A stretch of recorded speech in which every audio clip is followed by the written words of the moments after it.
Hello, everybody. Welcome to the Mountaineer Locker Room Then and Now here on the New River Network and the Boys College Football.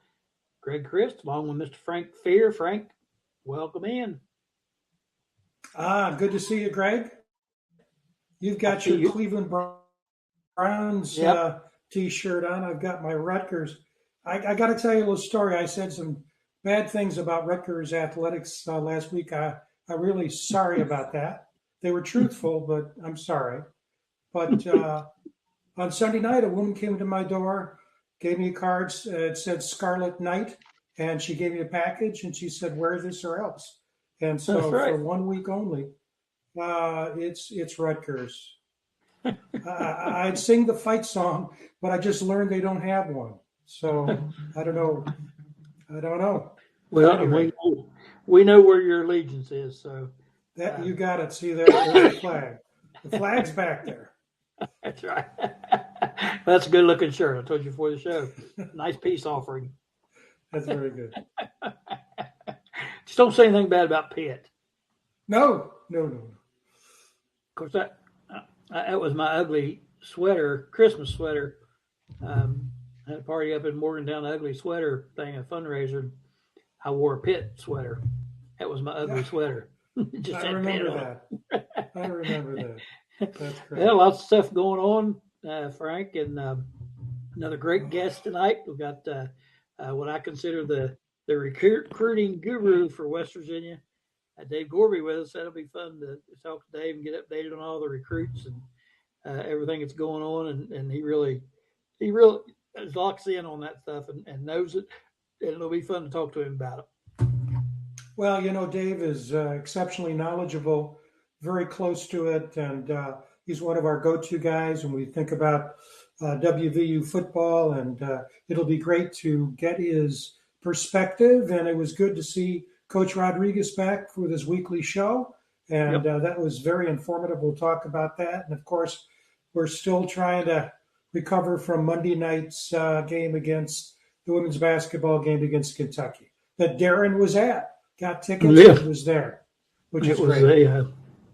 It was a tough way to finish up, but good ball game, and we fought back, and we did fell behind early, and then when you fall behind like that many points, and you fight to come back, it takes a lot of energy, and then you kind of run down. But they had a shot at the end to win it, and just couldn't quite pull it off. And you and I talked about maybe what the strategy was there for West Virginia. Since there was only 0.2 seconds left, we thought both of us agreed that what Coach Hodges was attempting to get them to do and to make happen was to draw a foul. And we kind of felt like he drew the foul and just didn't call it. And like I told you, I definitely thought it was a foul, but I would have been shocked had they called it in that situation. And I know everybody says it doesn't matter the situation, it's a foul, it's a foul. I agree 100%. But I also know how these officials are, and that is on a game-deciding call like that, they're very hesitant to call it. Yeah. Hey, Darren, why don't you could you feel comfortable coming in? You were there. You can replace my face if you want to and give your thoughts about that game, and particularly how it ended.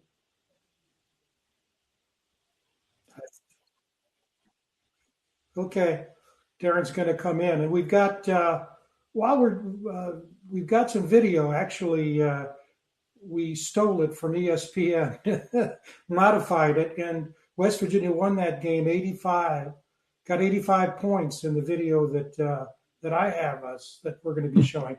Seriously, though, I edited it so we can see in slow motion that last play, and it's quite interesting. Darren, do you want to come in now or play the video first?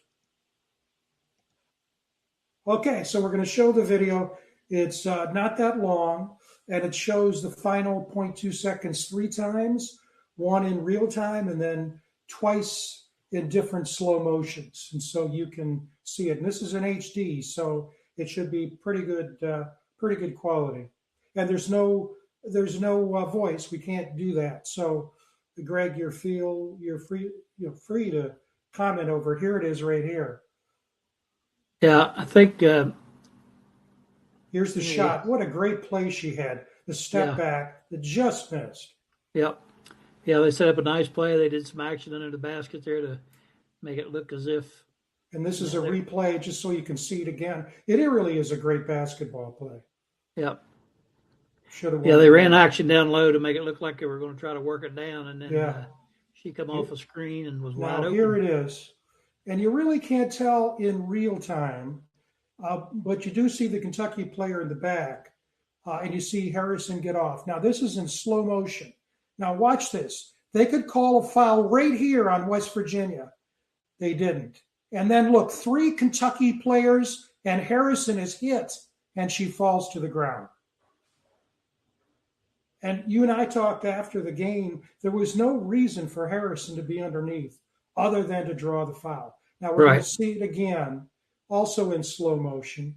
And it's even slower now. And it's done. She hits the ground before the ball is thrown in. She's on the ground, and she was hit. And I think it was that Strack woman who was the one who delivered the blow. There we are, Frank. Yeah. So what do you think? What do you think, Darren? Well, that was a tough way to end the game, Frank. And I mean, yeah. First of all, the Mountaineers should have never been in that position to have to really play behind the entire game. I feel like compared to watching them on Saturday against Miami of Ohio, they really came out flat in the first half of the game, especially in the first quarter. So there's a lot of missed shots. I really think the length of Kentucky really bothered the Mountaineers initially. They couldn't really respond to the length because I got to watch Kentucky play not only Monday, but against James Madison Saturday. And I would say the average height of the starting 5 is 6'4" to 6'5" for the Kentucky Wildcats. And that's really hard to overcome because the Mountaineers, especially if you've seen them in person, they have a short roster. I mean, Harrison is 5'6". So her game plan is a lot of going up the out in layups. And when you have a 6'4", 6'5" player on each side of the basket, that made it very difficult. So they kind of had to adapt. Coach Kellogg kind of had to adapt in the second half and did really well adapting.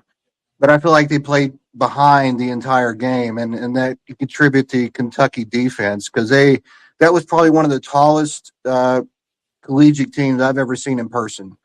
So hats off on the recruiting aspect for the Kentucky Wildcats. They do have a legitimate shot to make a run in the tournament. Obviously, they're in the Sweet 16 now, but very similar team to TCU. TCU had a very length. Yeah, as far as their length, they had a very tall team in the Big 12 tournament. Obviously, beat the Mountaineers twice in the regular season, but yeah, they just gave the Mountaineers fits. They didn't have an answer for the defensive end from Kentucky. So, but going back to the game and the atmosphere there in Morgantown, that did set the Coliseum record on Saturday. I think it was 13,504 was the total count. That set the WVU record and also the collegiate record in the state of West Virginia for a women's athletic event. So that was great for the program. It was the largest crowd many of those women had ever played in front of, and they had definitely had the support from Mountaineer Nation. So they cheered them on from the first whistle to when they won the game. Obviously on Saturday. Wish would have turned out differently on Monday evening, but as I mentioned, it was just a much different team they played on Monday compared to the Miami of Ohio team on Saturday. So best of luck to Kentucky Wildcats. They do have a chance to make a run coming up. But, yeah, next year they should have a returning team that'll be just as good. And regardless of winning Monday, they do have a good recruiter up there in Mark Kellogg. So he is bringing quality players consistently into Morgantown, because going back in the past decade, they've had a very consistent team year in, year out, in competing in the Big 12 and making the NCAA tournament.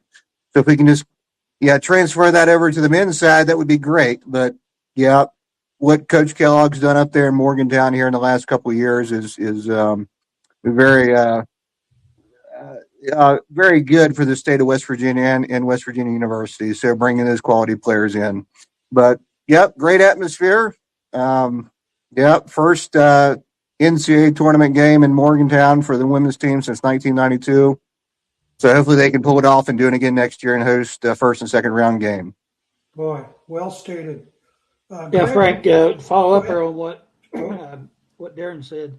The one of those players, if you remember, I think the big blonde-headed girl for Kentucky, I can't remember her name, Slack or Stack maybe.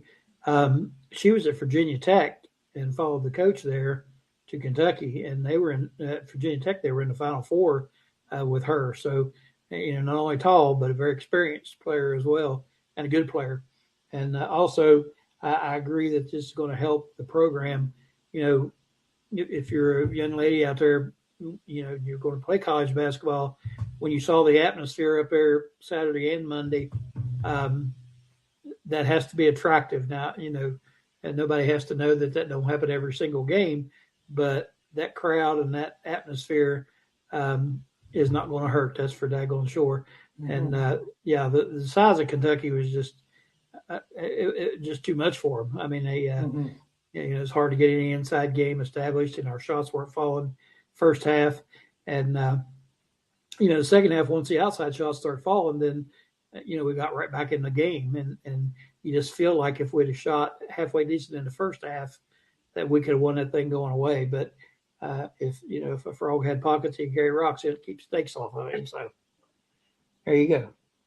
Very good. The reason I'm looking down here is that we have, as you know, we simulcast, and several people are commenting on the Voice of College Football stream. We appreciate that. Timothy Green is on there. We appreciate Timothy every week. Leona Lewis is on there, and Leo Cole. Leo Cole asked a question about the men's team, and the answer, Leo, is yes. There is a great player from Yale University. I saw him play a number of times on television this year. Yale won the regular season. They lost the Ivy Championship to Penn. I've written about that in my blogs, my articles on the sports column. But I want to make sure I get his name right because he's a 6'6", great defensive player, and his name is Isaac Seliskar, 6'6", sophomore, averaged 13.2 points, 6.6 rebounds a game, and he is he would.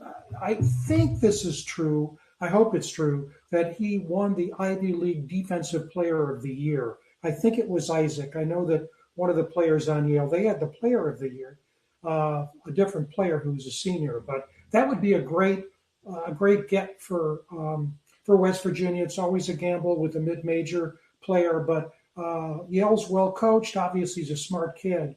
So Hodge is going after him aggressively. Let's see if we can get him. Yeah, it would be a good get, and he.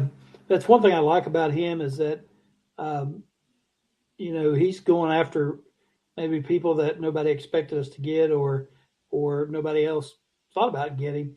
This guy, he's a good player. Like I said, I watched him play a couple of games.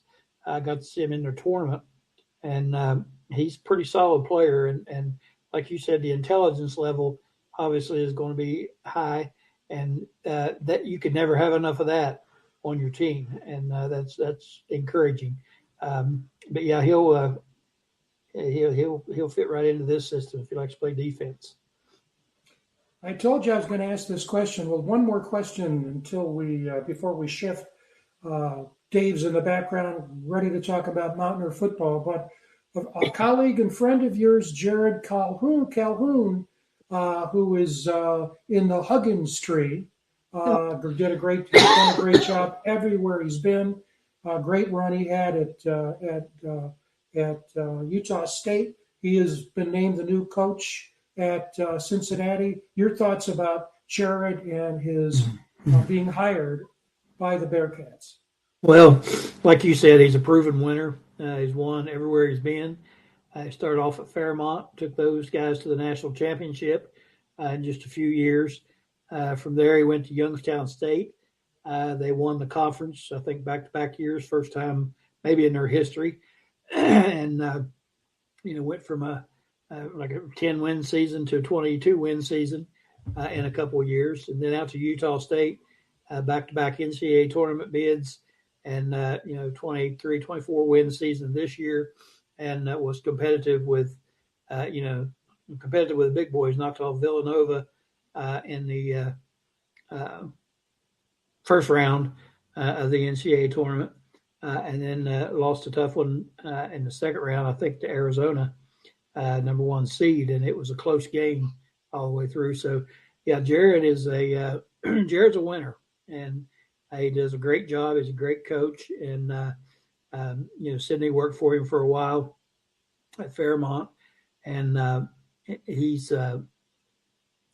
just a basketball guru. He just knows the game so well, and he's gotten better. I think just watching him, myself, he's gotten better and better and better as he's gone on, and I think looking back on it, no knock on anybody that's there now.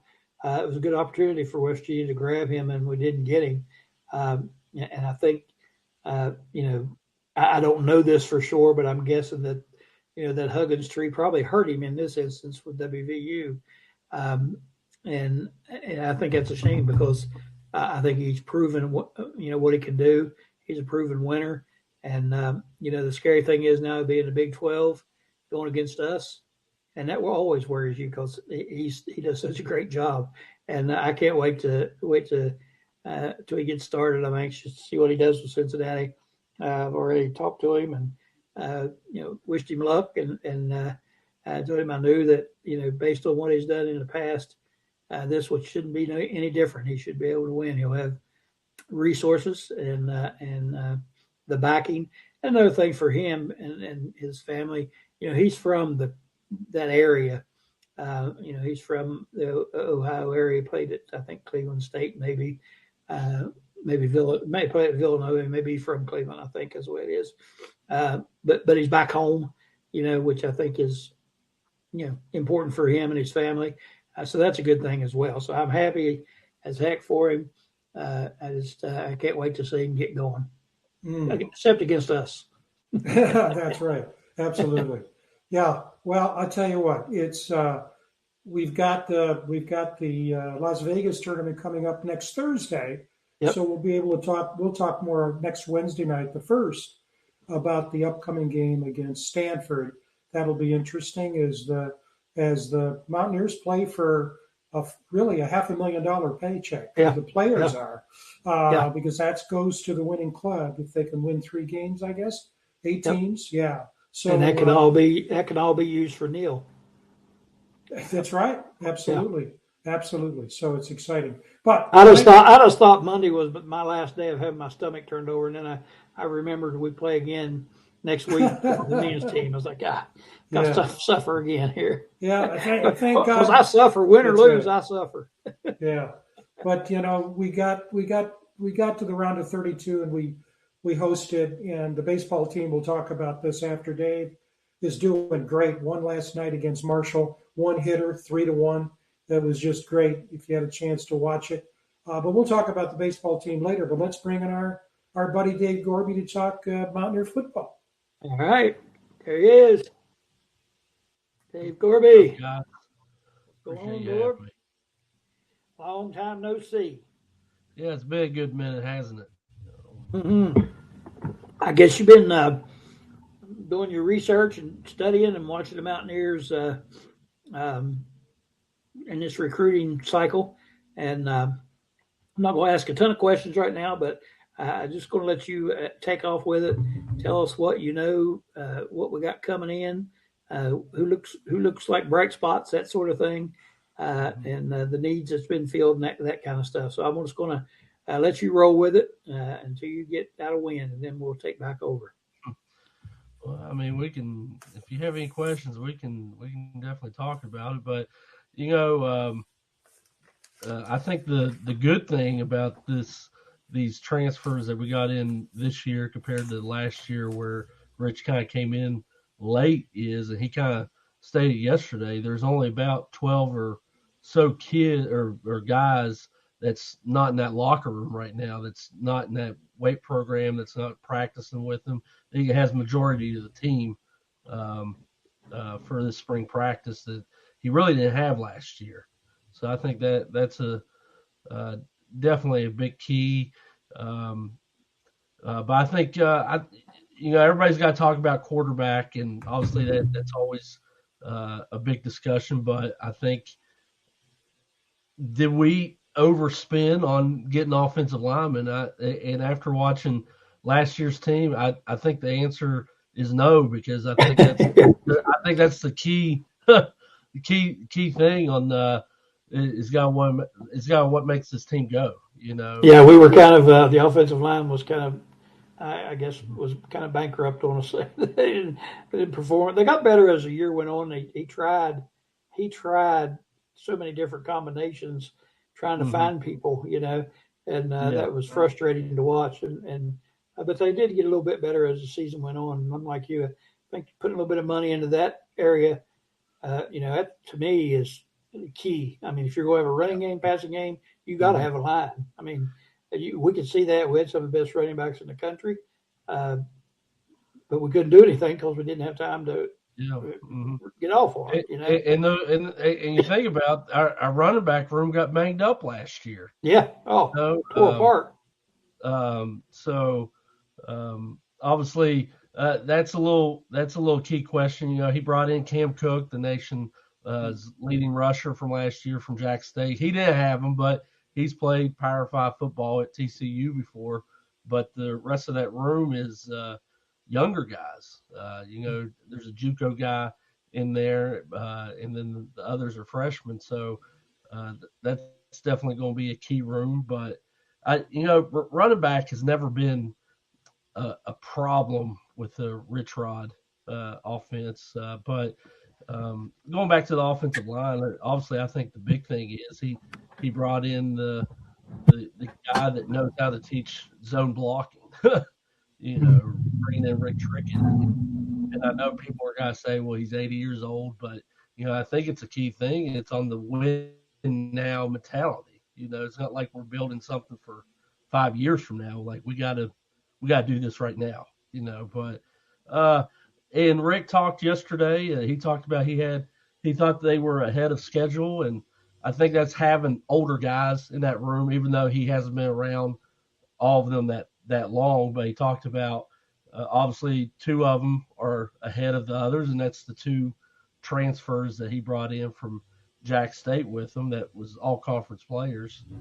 Um, and then I thought it was key that the two linemen that you really didn't complain about last year on no line um, for Rich Rod didn't leave. Livingston and Nick Cray.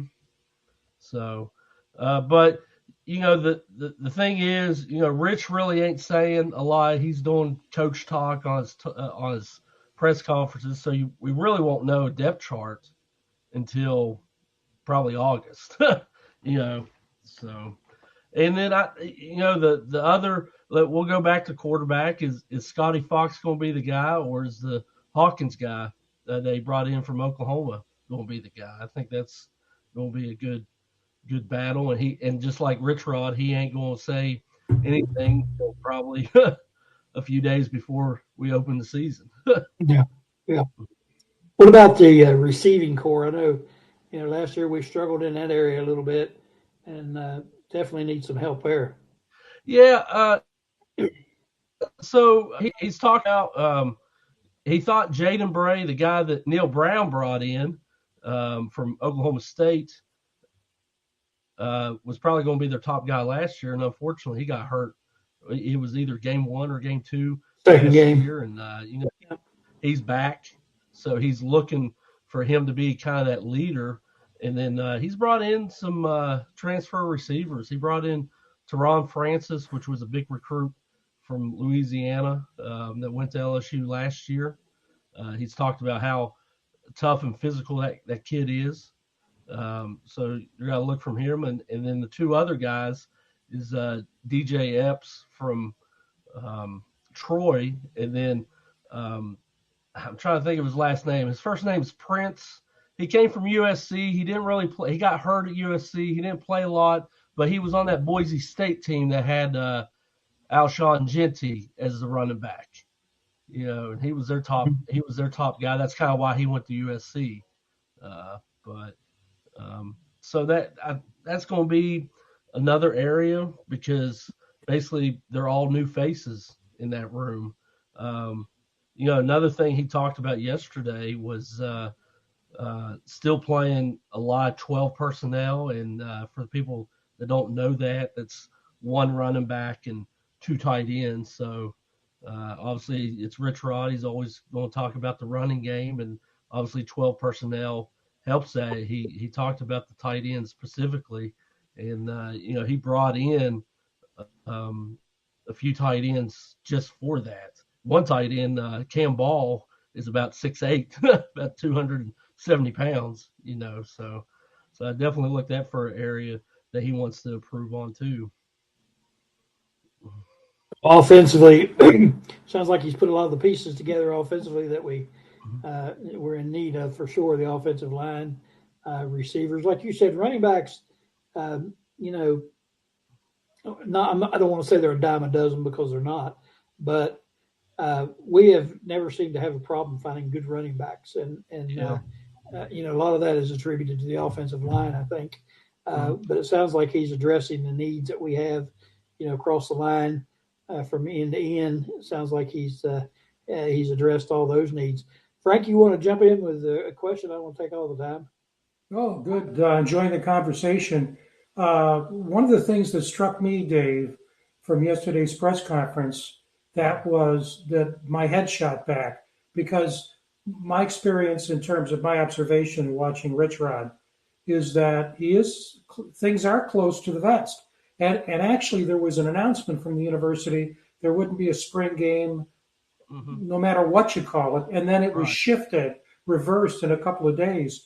And then yesterday he talked about the fact, I'm going to look at my notes, on April 7th, there's going to be a draft, a gold draft and a blue draft, and there's going to be a true game on the field on the 18th of April. Did that surprise you as much as it surprised me? Well, even when in August and even during these practices, he wants to figure out who can do it and who can't do it, and in order to make a depth chart, like he's got to want to see some type of scrimmage, and obviously these coaches, they don't want to do this spring game because they don't want teams to get see the spring game on ESPN Plus and then them come try to tamper of taking that kid or something like that, So I know from a fan perspective, like you would kind of like to see a scrimmage, but Rich Rod's Rich Rod. He's got to keep it tight to the vest on who's who. But just along those lines, though, he did say he didn't want the first game of the season to be the first game of the season, and he wants these guys to go after each other. So that hopefully that's going to increase attendance because there are a lot of festivities on the 18th. But up until yesterday, I didn't hear much about a quote unquote game. There would be skill sets and schemes, et cetera, et cetera. Just a little competition, Yeah. So we'll see what we're going to see. But the thing that you mentioned, he said we're much better up front. He said that just to follow up on what you said, that he said Cam hits the hole really fast, and that's really important. And so, from my perspective, and I get your take on this, when you think about the kinds of things you hope you would hear from a head coach in spring of the second year, so many of my boxes are being checked. Yeah, you can definitely tell. Rich has kind of been there and for more than a year now. Um, you listened to even Ben Cutter's press conference yesterday, and then I listened to Nick Cray's. He was on maybe Three Guys there a couple months ago, right when they got winter workouts started, and like they kind of just mentioned more. You can feel more of the buy-in, like Mhm. the majority of the team has the buy-in, and that's culture right there. So, not to say like we had kids give up last year or anything, but they weren't necessarily 100% what Rich wanted, So that's something I like here because you need to have a good culture to get it going. Yeah, exactly. He said Hmm. we're more athletic than we were last year. Yes. We're deeper Hmm. than we were last year. The Right. attitude is much better, Hmm. and he's seeing more what he called total engagement Yes. of the players. And it was it because so many players were left after Brown was let go. Hmm. He was putting Humpty Dumpty back on the wall, and so. Um, we're in a much different situation this year. And he talked a lot, if you could follow up on this, he talked a lot about how his freshman class, which he didn't have last year really, but he said how good it is. And of course, we got that stud Brown grabbed him from Penn State out of Pennsylvania on the offensive line. It looks to the world like he's going to start. But he said the freshman class looks awfully good. Yeah, well, you think that these are guys that um, he wanted. He's seen, his coaches have seen, so they kind of know what they're getting. And like I said, the majority of them, like what he said yesterday, there was only like 12, and that's out of. I know the rule is 105, but there's finagling. They don't call them walk-ons; they call them like DSA players, and you can have up to like 10. So really, there's 100 players up there right now, and last year there wasn't 100 players up there at this time. So I think that's a big thing too. You know. Question here from Leo Cole again about Ben Cutter. Do you see him stepping up a bit more from what he did last year and the year before? I mean, he's the what they kind of joked about yesterday. He's the old guy in there, and he's the guy that gets the Big 12 conference. I've never had a problem with Ben Cutter in the box. It's always been maybe a little bit of his speed, out on the pass coverages and all that. But I think that's what Allie was able to bring in on his linebacker transfers was he brought in some speedy linebackers that can cover the field. So if you can primarily keep Cutter in the box, then I think his role will definitely step up. Hmm. Greg, I'll kick it back to you. I think that was one of the problems talking about defense. Our linebackers seem like Cutter got caught out there a lot of times trying to guard people, and he Hmm. struggled with that a little bit. But yeah, I agree with Dave. If he's in the middle, if he's the run stopper there, he's going to be fine, and his role will be Hmm. productive, I would think. What I also hear, a lot of defensive backs are being brought in. What's your take on the defensive secondary? I mean, D backs is always you can never just like how we kind of said about O line. I don't think he brought in enough guys. No, there's not enough you could bring in, but like D backs because he wants such a variety of guys. You got the cornerbacks, you got the safeties, you got the nickel guys that can go, and then you got the guys that can play that are like kind of like tweener linebackers that can play tight ends, they cover tight ends, but then also be down there in the run stoppers. That's why you can never have enough D backs, and he's certainly brought in a couple guys, and it was kind of interesting how he brought in a couple of the guys. Michael Hawkins had that brother Malik Hawkins was a D back. He was like, yeah, your brother can come too, and just the same way with the Latimer running back, the top running back we kind of took away from Wisconsin. We got his brother Jameer to transfer here from Wisconsin, so like I said, you can never have enough D-backs because there's just such a variety of type of D-backs you need. So that's definitely going to be another interesting spot. And a thing like he wanted to get bigger and longer from those positions last year, and I think he's done that as well. So. Well, last week, of course, not leastly, we talked about this a lot last year, is that D-backs can't cover people for 5, 6, 7 seconds back there. You got to get a rush on the quarterback. Defensive line, at times pretty good last year. What's coming back there, and what's he bringing in? So it was real interesting. What was the Frank may know?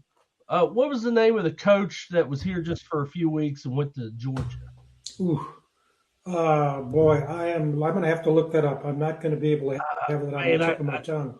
Well, so it was. I thought it was interesting. He had the top 5, like his position group, like had top 5 in sacks from Arkansas State. I think that's where he was at. And I thought that was a real good pickup. And then you kind of seen, like, right after he was announced, we brought in a couple edge guys. Larry Knight is the name. Larry Knight, yeah. He brought in that kid from Coastal, Ezekiel Campbell, and the one from Western Kentucky, the Harper Holloman. So you're definitely looking at guys that could put pressure. And then everybody obviously knows about the Oregon guy, the Toby Hastrop. And if you look at him, he's kind of like Kevin Brown. He was at Oregon for 1 year, didn't get in, obviously, because Oregon is already established. But I think people are definitely going to think about him getting in the lineup, and that's a key thing. We got to be able to get to that quarterback. We got to be able to get to him, put pressure on them. So. Yeah, I think last year when we struggled, a lot of people blamed the secondary, but a lot of times it wasn't their fault, and the defensive line, like I said, at times looked really good and got pressure and had a bunch of sacks in some games, and like Houston and that sort of thing. But a lot of times there wasn't a lot of pressure, and you just can't guard people. There's defense backs, you can't cover somebody that long. I mean, at some point they're going to get open. You've played in the backyard before.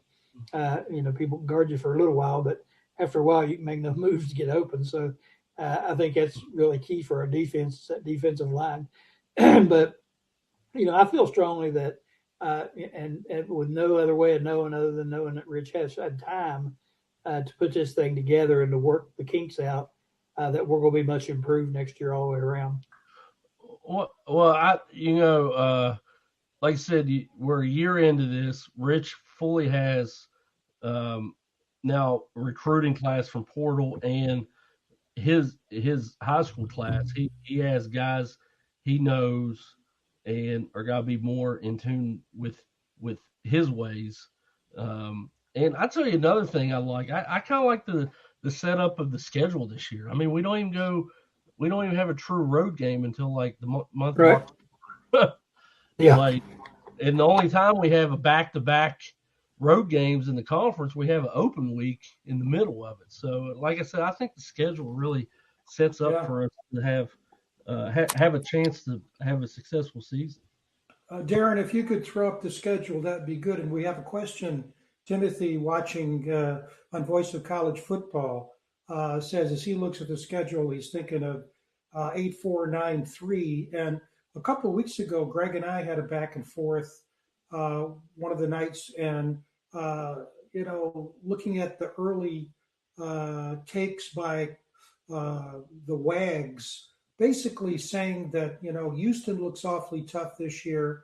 Texas Tech looks awfully tough. Yeah. And so does Houston. And we play those at the end of the season. And so talk a bit more about that schedule as you see, and then what are you going out on a limb? What's your prediction for the season? That's a tough one. But man, well, obviously you see there, you should be able to get the first two, obviously. And Coastal has a new coach, so it's a whole new system down there. So I think that's a big thing. And then obviously the first true test has got to be that UVA game. And I can't exactly remember. I know UVA lost a ton in the portal. Remember, they were the ACC champs.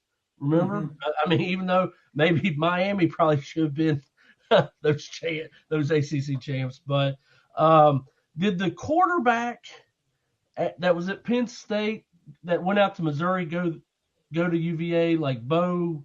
I can't think.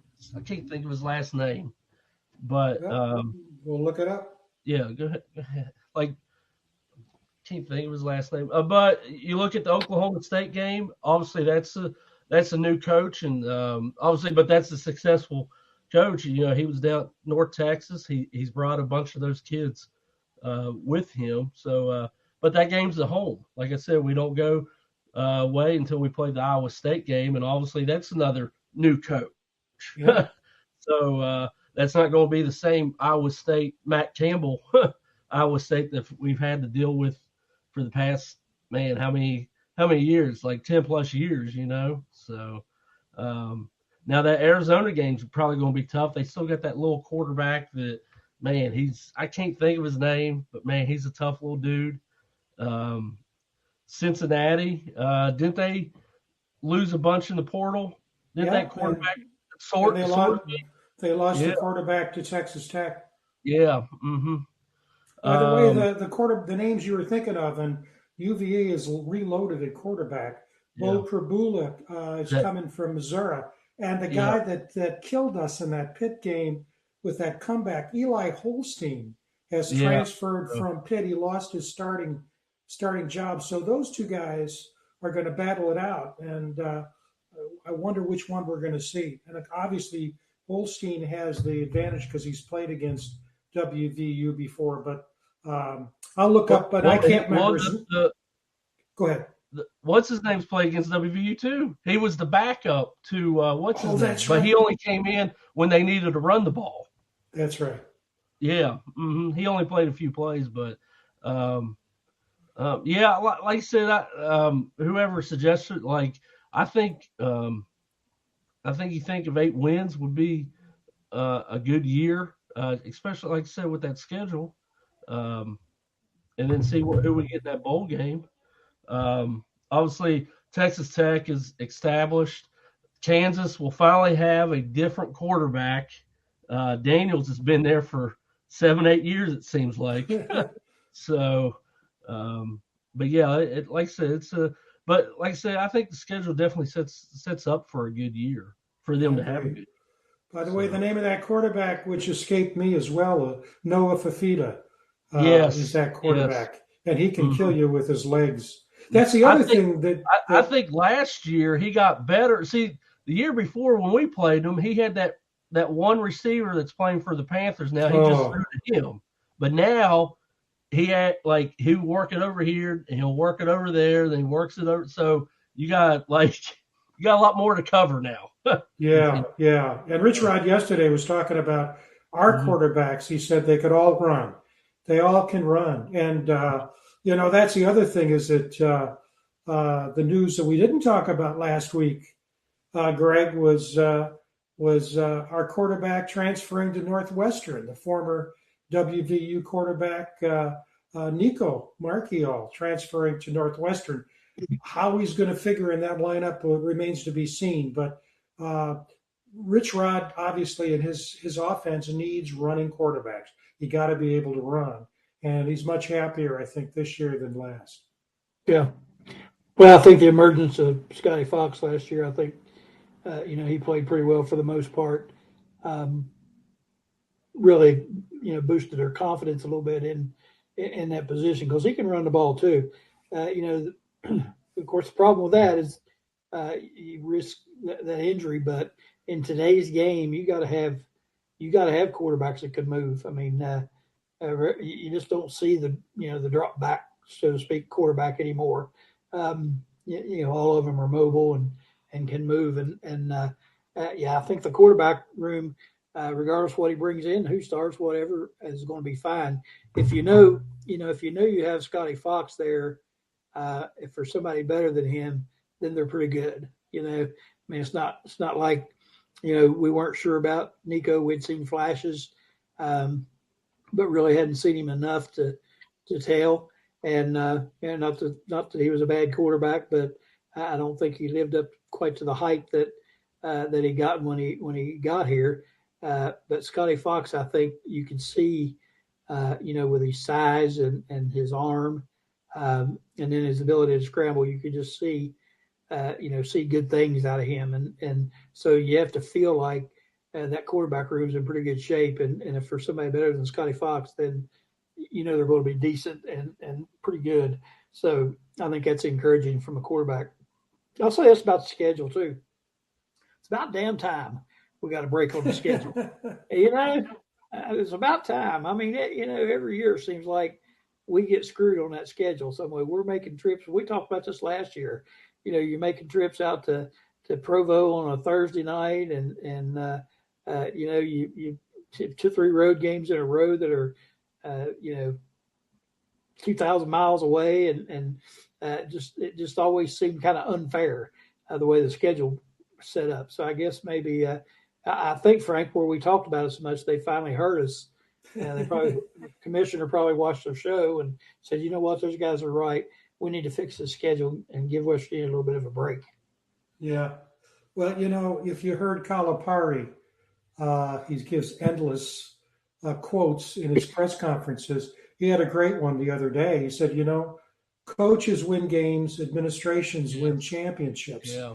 And you can see the shift, for example, like Indiana, getting really serious about football. And you're seeing it, Dave, at UVA.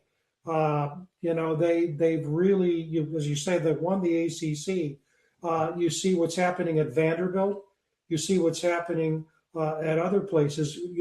Miami lost their way for a while. Miami of Florida, they're back. And so it does, and WVU is blessed. You can see the changes with women's basketball. Yeah. Rifle has been strong, football, et cetera, et cetera. And so, that's really true. And with UVA going out and getting those two quarterbacks, I hadn't realized that. That makes a big difference. And that is an important game for us. Win that game, and you're going to get national attention, and you then go from there into the Big 12 schedule. So that's a very important game. Yeah, I agree with you. It's kind of reminds you back in the old Big East days when we always had Maryland was second or third game on the schedule. If we'd beat Maryland, we'd always go, 9-2, 9-3. We'd lose Pitt and Penn State every year. But if we lost to Maryland, we'd end up 6-5, 5-6. We never had that good year. I think that's one of those types of games. I think if we win that game, you got your momentum going in the Big 12 schedule. Then I think at that point, 8-9 games is a real possibility. You lose that game, it really sets you back, and it may drop that win total by a couple. So I think it's a pivotal game too, Frank. And I definitely one we need to win, and I think that would propel us, one into a good season. Of course, you look at last year, and we lost that game to Ohio, which I don't think anybody expected. Ohio was actually pretty decent. They were a pretty good team, but it felt like the season was wrecked when that happened. But we bounced back pretty nice and did okay toward the middle and end. But yeah, I think it's pivotal. I think if we win that game, we're 3-0 and you're greased up for the Big 12 schedule, and I think we'll be performing a lot better if we get that win. I think it's key. Mm-hmm. Mm-hmm. One thing we haven't talked about, Dave, is the special teams, and Rich Rod has not talked about it, although he did make some comments yesterday about depth. But from what I can tell, their strength has been added in terms of the kickoffs. To be able to get those touchbacks, because we've been burned a lot 2 years ago, less last year. But there's going to be rotation both in punting and in place kicking, and I think it's going to. Do you see it as a work in progress, or what are your thoughts about those special, particularly the kicking side? Well, he brought in 3 guys. So before. and, he kind of talked about, this was the walk-on days. You would have so many guys in that room, and maybe you would give like a Pat McAfee one scholarship and the rest of the guys be walk-ons, and then maybe one of these guys would be like, well, okay, he can do that, and we still got Pat for these other couple things. But he brought in three. He actually brought in a punter, and then something had some type of credit or something didn't pass, and then I think he ended up going to Arizona. But he brought in a punter from Colorado State. I think his name's Hansen. That's right. And I think he was like kind of on his average, he was a top punter. Of course, he's out there in the Rockies. There's not ball flies a little bit more out there. But he brought in the kid from Alabama, the Peter Nataro, and then he brought in the kid from Western Kentucky, Jake Cassidy. So I don't know which one will be the field goal kicker and which one will be the kickoff specialist. But it got better. He switched up to that kid that went to Fairmont Senior, that Nate Flyer, last year. Started doing kickoffs later in the year, and it got better. But he's still just like Rich. He thought he can get better guys in here to create competition, and we'll see what those guys are about. But it's a huge thing. Like, I know how many times I'm just like, can we just kick it to the end zone? Can we just get it to the end zone instead of letting teams have a big return against us? Yeah, absolutely. Well, and again, it's easy at this time of year to get maybe ahead of yourself, but all the signs are pointing in a positive direction. Something else that Greg and I have talked about, how difficult it is now in the nil era to size up the opposition before the season starts. It used to be in the old days, you'd get your Street and Smiths or Athlon's book. Guys would do the research. And now, you can still spend your money on it, and I do.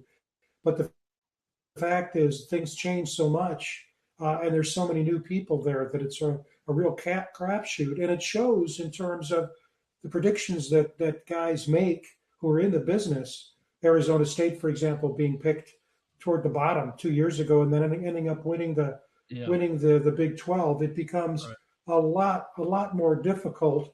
You can say, "Oh, follow the money," and if you do that, there's only one team that's going to be on top, and that's Texas Tech in football, and almost in all other sports too, because they really are talking about administrations win championships. They're putting money behind their athletes. But the fact of the matter is it's tough enough to be able to size up your own team, but these other teams, it's extremely, extremely difficult. And as we talked earlier, you're seeing a lot more intra-conference horse trading than you used to see. Like, for example, with the Cincinnati quarterback going to Texas Tech. And so the bottom line is it's tough, but everything you said makes a lot of sense. I know to me, and I trust to Greg too. Yeah, the interesting, kind of funny, you mentioned Calipari, and obviously administration is a big thing on money. Did you see like what they were? He was talking about High Point. They were talking about High Point at that time. Did you see what High Point did to get their students out to the game? Yeah, Greg was telling me. Students out there, yeah, that's down at the in the conference tournament. As one of the kids told me, their bus ticket, their food, their hotel was paid for if they wanted to go. Yeah, they bust like 10 buses in full of kids, full students from High Point, and then they flew them to the NCAA game. Why didn't I apply to go there? Why didn't I apply to go there? Really, somebody called them. I forget what the term was they used, but basically making reference to their money. And if I would have applied there, I wouldn't imagine what my parents would have said on tuition. I'll tell you that. I told Frank this before. their NIL, their value was I think they had 4 million in NIL this year, but the school itself, their foundations, all those things that they have, went from 5 million to 42 million in like 3 years, and the president is very well connected to the business world and very wealthy himself, I think, is what they said. So they're able to spend that money, and that makes a difference. And I mean, you can see, they had transfers from UConn, they had transfers from Arizona. They had players on their team, and we laughed. My son told me when they got the matchup against Wisconsin, he said they'll beat Wisconsin, Dad. He said Wisconsin can't match up with them, and then he said they're going to give Arkansas a run too, and they did. And so they talk about these upsets. I'm not so sure that these things are these games are always upsets when you look at the when you look at the NIL. They got plenty of money there, that's for sure. Mm-hmm. They really do. Yeah, it's amazing. Most of us, a lot of us don't even know where High Point is. But for those people who are familiar, know that that's a good school. Tubby Smith is an alum, played for High Point, went on to do have a great career as a coach, and so on. Dave, one of the things I was thinking about in terms of hopes for this team. Let me run by you what I'd call my big five. And I'm thinking about keeping my notes here when Greg and I do the post-game shows to see if the Mountaineers come through in any one game or all their games. One is, and I think we're already going to see it. We see it already. Much better in terms of fundamentals, being really good in the fundamentals. Second, having really good schemes. That was a frustration last year. Sometimes you wondered, why are we – and part of it was that you have to go with what you have. But now with better talent, better schemes, and then keep the fumbles down to a minimum, keep the interceptions down to a minimum. That's the third thing, the turnovers. And then fourth, number of long plays, keep those to a minimum. I mean, it was great against Arizona State in the second half when we had two really long plays that we had two long pass plays, but I'm talking about keeping the other team from long plays. That killed us against KU, for example. And then fourth, consistency in special teams. Shank punts, making sure that we kick the ball into the end zone, high percentage conversion on field goals, kicking for average, high net average. Those are my five. Fundamentals, schemes, mistakes to a minimum, keep long plays to a minimum, and strong special teams play. Any one of those or others come to mind? I would add to that injuries. Yeah. Oh, yeah. You can't. That's me on the good side of the luck right there. Yeah. Yeah. Mm-hmm. Yeah, because last year we were just decimated. I really think too that weighed so heavy on us last year. I think people lose sight of that. We had so many injuries. I mean, our whole backfield was injured. Quarterbacks were injured. Linemen were injured. I mean, we had injuries across the board. That, again, may have something to do, Dave, with, I don't get your thoughts on this early training. The fact that they're in the weight room, they're in they're in conditioning, that kind of thing right now, whereas last year they weren't. So you have to wonder if that didn't contribute a lot to these injuries. And we were just decimated by that. And I think we would have been a lot better if we hadn't had all those injuries. Of course, anybody could say that, but I think we had more than our fair share. Mm-hmm. Yeah, obviously, well, this all goes back to the offensive line. Like that you've heard, they're bigger, they're stronger right now. My camera is awful right now, but like that did not help the quarterbacks, and that didn't help the running backs. Like, you think about those two rooms, and they were so decimated in injuries. And a lot of it had to be offensive line play, and a little bit of that wasn't – they weren't the bigger ones. They weren't the stronger ones. So I think having all these guys in there finally for a full winter, a full year is going to help that. And that's even saying – like a running back room right now where Cam Cook is the old man in the group and everybody else is freshmen in that room. it's just going to be helpful that the offensive line is going to be better. Yeah. Yep, I agree. And like you said, a lot of it was wrong side of luck, but a lot of it was that lack of blocking, that sort of thing. But yeah, I think everything Frank said is correct. All those things we talk about before games. Turnovers obviously are always going to be a key, and for us, the special teams are important. For everybody, they're important, but we struggled some there, and I just think our offensive line play is has to be good, and no matter what else we do, well, we got to have a good offensive line and good offensive line play to be able to run and pass the ball. So that's all I would add to Frank's list. Yeah, well, a lot of anticipation. This gets really, really serious because you've got to have progress in year two. Um, a lot of people are saying that it's going to be year three that really is the proof of the pudding, but you gotta make progress in year two. And I'm glad Dave said what he said because, and you amplified it, Greg.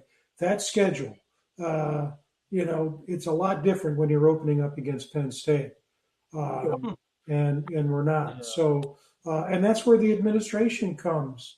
A lot of people, at least some people I read on Facebook, were really upset when we lost the home and home with Alabama.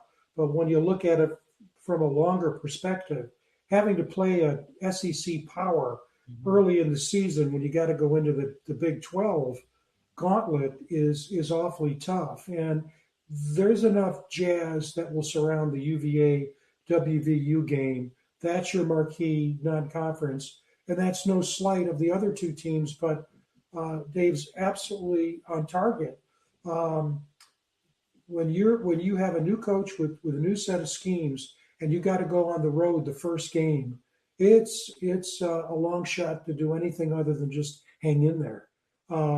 So getting Coastal's tough, and getting Coastal under those circumstances, new coach, new schemes, first game at home is a blessing, um, because we all know how difficult they're tough. They're like App State. You definitely don't want to play them there. So, but this has been great, Dave. As always, worth the price of admission. Yeah, I definitely appreciate you guys having me on. I can't remember the last time I was on the show. Always enjoy it. Probably last fall.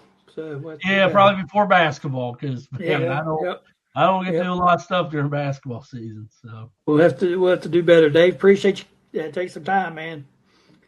Enjoy it. Yep. We'll get you back soon. Yep, sounds good.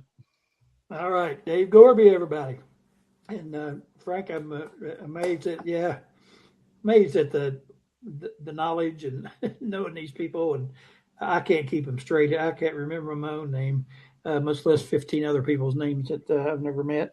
And he does a great job of telling us about these guys and where they play and where they're from and that sort of thing. So it's always enlightening. I enjoyed that. Yeah, intelligent analysis from Dave, and the same thing with Mark Parsons that we're going to have on in a couple of weeks. Yeah, same thing, same approach. Very analytic. They stay up to date.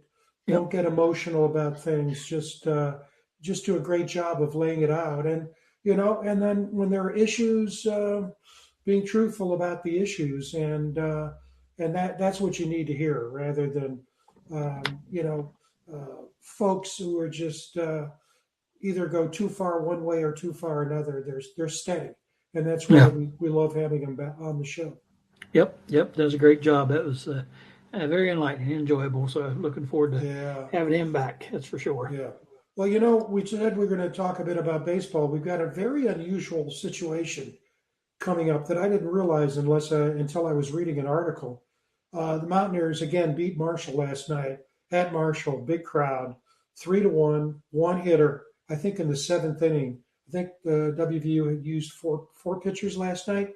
Anyway, great end of the game with a double play. But they had to have a replay, but Marshall looked like there might be a rally. Had a man on first, on a walk, and then that game ended with one out with a double play. But this weekend, it's interesting. They go to Arizona State, and they play Arizona State Friday, Saturday, and Sunday. I don't know if those games, two of the games, I don't think are going to be on ESPN. Let me see if I can find it. The one game that is going to be on network television, if I can find it here, is going to be on, I think, on ESPN2. I can't find it on Sunday, and I think it's going to be Sunday at 8 o'clock. Here it is. It's going to be on ESPN2 Sunday, 8 p.m. because it's on the West Coast. Arizona State against WVU. Arizona State's having a pretty good year, better than Arizona. But that's the thing I want to get to, is that since they're going to be out there to play 3 games Friday, Saturday, and Sunday against Arizona State, they're going to play Arizona out there on Tuesday night. But it's going to be a non-conference game because the Big Eight, when you play in conference, they want a 3-game series. So there's only going to be one game. It's not going to count in the conference standing. It's going to be considered a midweek game Tuesday against the University of Arizona.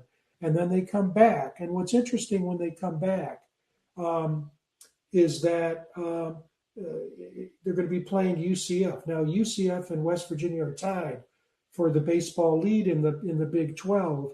And what's interesting is that UCF is playing this weekend at home against Arizona. So you're gonna see some horse trading here. I think we're gonna know much more about where WVU is likely to end up in the regular season in baseball after not this weekend, but next weekend against UCF when they play head to head, because they're both 5-1. But it's an exciting team, as you know, Greg. Yep, sure is, and it makes sense to play that game out there. You get a game in. The weather's going to be good, so very small chance it gets postponed, so they get 3 in and then play the extra one before they come back. Such a long trip, so pretty good scheduling there. But yeah, UCF, that series will be pivotal. You want to win your home series, and so far we've been able to win our series, but this team's exciting. They've shown both flashes of great hitting and flashes of great pitching, and they get it all together at one time. You won't see many 3-1 scores because they do put up some runs normally. I think sometimes they almost like with Marshall last night, like they put added pressure on themselves when they, when the game's tight. They really seem like they put added pressure on themselves as far as hitting the ball goes. When they just start relaxing and playing, they hit it all over the place. So, but yeah, good, exciting team to watch. Good defensive team, and like I said, if the pitching can keep coming around like it did last night, this team be hard to beat, and it should go a long way in this Big 12. Absolutely, and it's so great for if you can afford it, and it is. It's not a minor money. And you and I have talked about you just have to be very careful about your sports dollar and how you spend it. But ESPN Plus makes it possible to see games that we otherwise would not see, and they do a phenomenal job of baseball to the point that you say to yourself, how can they possibly do all these games at network quality with replays, et cetera, et cetera? It's, they really have it down. And what's great too is if you're a fan of a mid-major or lower mid-major, you get to see a lot of your teams on ESPN Plus that never really or very rarely are on ESPN or Fox. And so that, to me, it's one of the few things. It's the only added sports package I have because I use it so much. But he's done a great job, and I liked what an analyst said the other day is how WVU is really mining D2 baseball and looking for diamonds, not diamonds in the rough, but guys that they believe have the capability to make that move up to the high major, and they've done that. And they're doing a great job at the high school level. This David Perez, which is a freshman from New York, has turned into their closer. Not a big guy, but he just has great control and nibbles the edges. Just some a great arsenal of pitchers. So uh, I think we both think this WVU team is going to go far this year. Yep, yep, they look good. And you don't want to say they look better than last year's team, but as you watch them, you just kind of get the same feel as you had with last year's team, and that is they're never out of a game. You always feel like they're going to win. So that is exciting. And you mentioned ESPN Plus covered them. They do a great job of covering those games, and I'm thankful for it, obviously, because my son coaches at Winthrop, which is considered a low major, and I get to watch all their games because they're on ESPN Plus, and then the baseball games, and of course I also watch Youngstown State and Utah State because of friendships, but it allows me to watch all those games too. So yeah, I have that as well, and that's the only one I have, and I don't need anything else other than that. But yeah, hats off to them for that. Don't give them too much credit for anything, but I will say they do a great job covering these games, and it is pretty amazing when you look at the number of games that they do on any given night. I mean, maybe 15, 20 games, Mm-hmm. and they're all covered well, and so that's a good thing. But yeah, I'm looking forward to this baseball team. I think they've got a lot of talent. They hit the ball well. Their defense is pretty solid. Their pitching's coming around. If that pitching keeps improving, and they keep hitting like they've been hitting, they're going to be a hard team to handle. So it'll be going to be fun to watch, like all the other sports are right now. Mm-hmm. That's for sure. Well, we've got another good one coming up next week, Greg, Yep. as you know, and Darren will get that. There is a name that a lot of people may not remember or know from WVU football. Played 2 years. Brad Matheny, another a great find by Mark Parsons. He's there. His photo, WVU photos on the right. He was a DB, but he has had a fabulous high school coaching career, and he's one of these. Rick Trickett kind of guys, eat stones for breakfast, Yeah. basically raises these kids up and they win champions. There is with his championship, one of his championship trophies. And what's interesting is that sometimes I end up I think I follow people or people follow me, but Kathy Fear, my wife, taught in Preston County, Kingwood, and that's where Brad's from.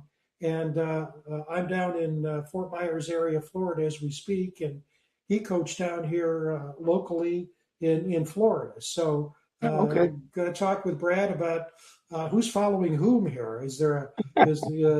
Probably I'm following him, but it'll be interesting to talk with him about a number of things in WVU sports, but also what he's seeing at the high school level in terms of the linkage to what's going on at the college level, because he's put a whole bunch of folks at the college level.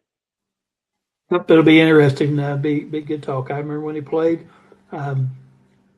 Frank's pretty bad when it's then and now, and I remember all these guys playing. So it's probably not a good thing. Yeah. But yeah, that'll be a fun interview, and talk to him about the coaching, how it's changed over the last few years, and I'm sure you'll have a lot of good insights. That'll be a lot of fun. Frank, if there's nothing else, we want to wish Mickey a speedy recovery, and thanks again to Mark Parsons for his work and diligence in getting guests for the show. Thanks to Dave Gorby taking some time out of his schedule to join us tonight. Very enlightening, very entertaining, and informative, and we appreciate that. And we appreciate all of you for tuning in to the Mountaineer Locker Room then and now here on the New River Network and the Voice of College Football. For Frank Fear, I'm Greg Christ. We will see you next Wednesday night. Have a great night, everybody.